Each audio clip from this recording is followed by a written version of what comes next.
I will not tolerate such behaviour. Keir Starmer has just done what no Prime Minister ever wants to do. He apologized live on camera. It wasn't planned, nor was it polished. It was raw, unfiltered, and a clear sign that the pressure is finally beginning to show. Because Nigel Farage didn't merely respond. He turned Starmer's own words into a weapon. What began as a political smear has now erupted into the most significant humiliation of Starmer's career. It all unfolded quickly. Just 24 hours after Labour's so-called clarification over the Hitler comment, the controversy refused to fade. Social media erupted. Reform UK supporters flooded feeds with clips, hashtags, and screenshots. Even mainstream journalists, the same ones often accused of shielding Labour, began asking one simple question: where's the evidence? That pressure intensified by the hour until Starmer could no longer hide behind silence. During a press Q&A in Manchester, one reporter shouted the question that no one else dared to voice.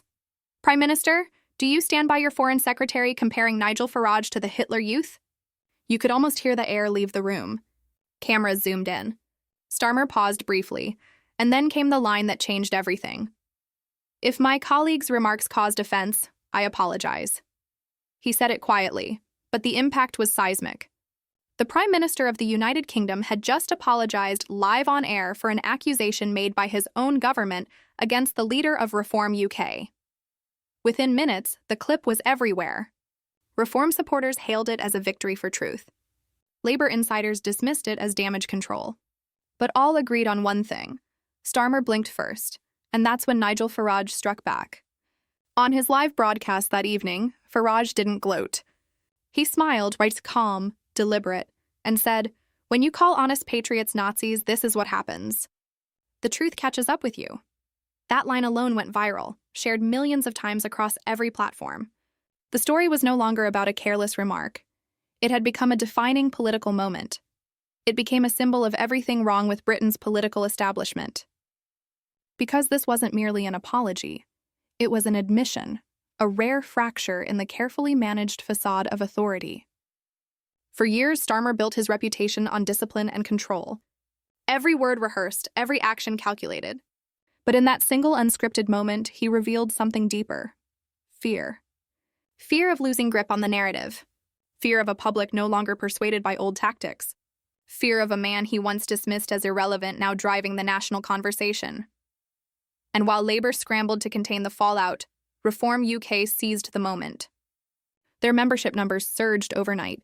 Donations poured in, and commentators from across the spectrum began saying the quiet part aloud: this could be a turning point.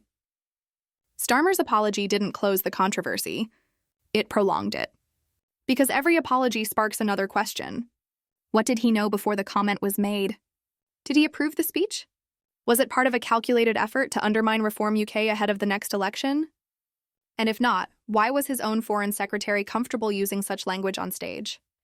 Each unanswered question erodes Labour's credibility, turning a single misstep into a slow-motion collapse of trust. Meanwhile, Farage is doing what he does best: controlling the tempo. While Labour scrambles to defend, he's dictating the headlines. His message is clear and cutting. They call you names because they fear your voice.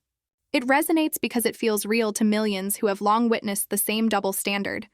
The same politicians who preach civility, hurling the harshest insults when challenged. And the same journalists who demand accountability suddenly falling silent when the story edges too close to power. But this time, the public is paying attention, and they're not forgetting. This is no longer about a single remark. It's about what that remark represents: the arrogance of a ruling class that believes it can say anything, accuse anyone, and escape all consequences. But something has shifted. The illusion is breaking. The apology was meant to end the controversy. Instead, it proved that pressure works, that truth can still pierce the establishment's armor. And the question now hanging over Westminster is brutally simple. If this is what happens when Farage pushes back once, what happens when the full weight of public anger joins him? Because this story isn't fading, it's accelerating. Starmer's team is now in full damage control mode. Yet every statement, every correction, every backtrack only fuels the flames.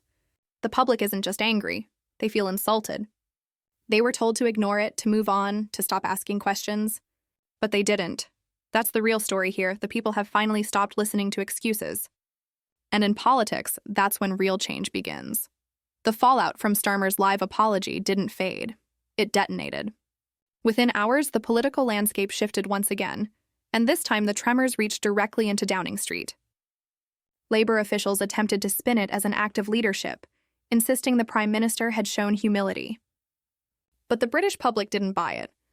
To them, it wasn't leadership, it was weakness. The clip replayed endlessly across television, radio, and social media, each repeat reinforcing the same perception. Starmer had been forced to bow, and in politics, perception is everything. What the country saw wasn't a confident Prime Minister standing firm under pressure. They saw a man cornered, trapped by his own rhetoric, and publicly humbled by the very opponent he had tried to destroy.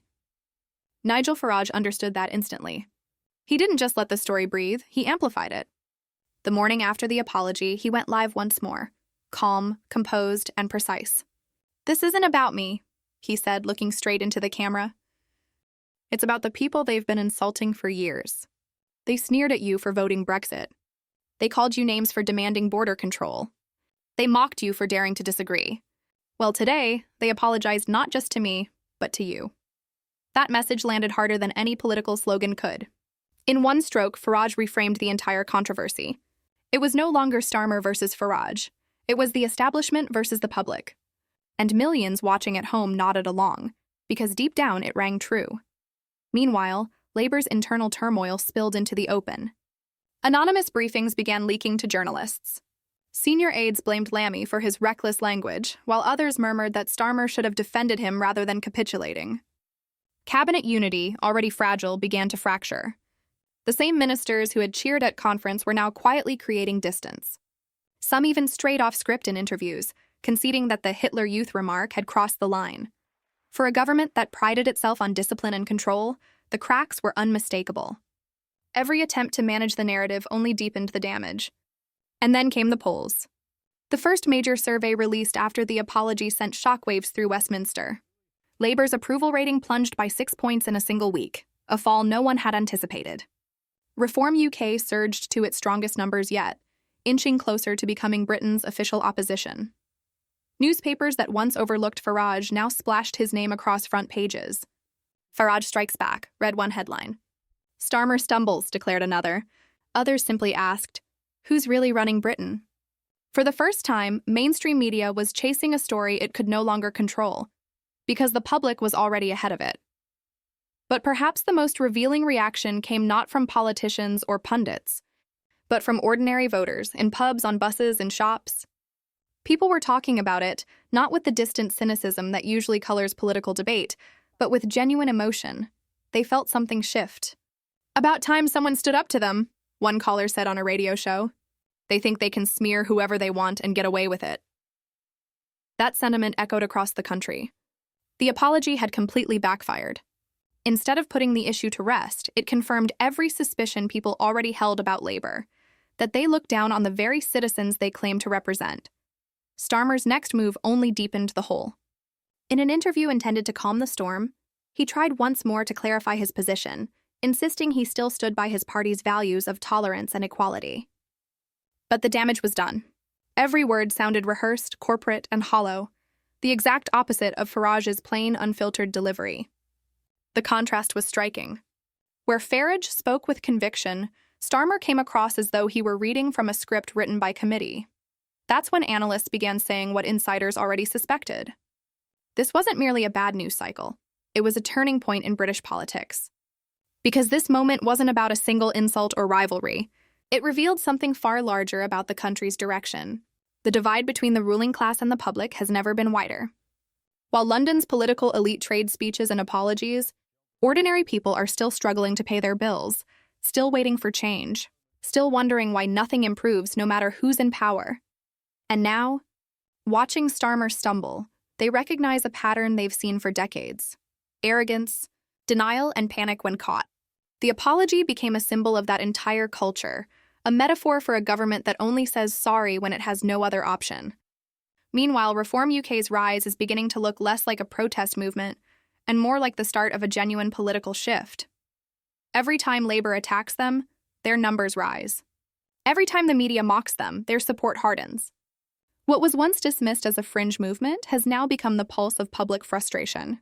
And Starmer, who came to power promising stability and integrity, now finds himself leading a government defined by confusion and retreat. The irony could not be sharper.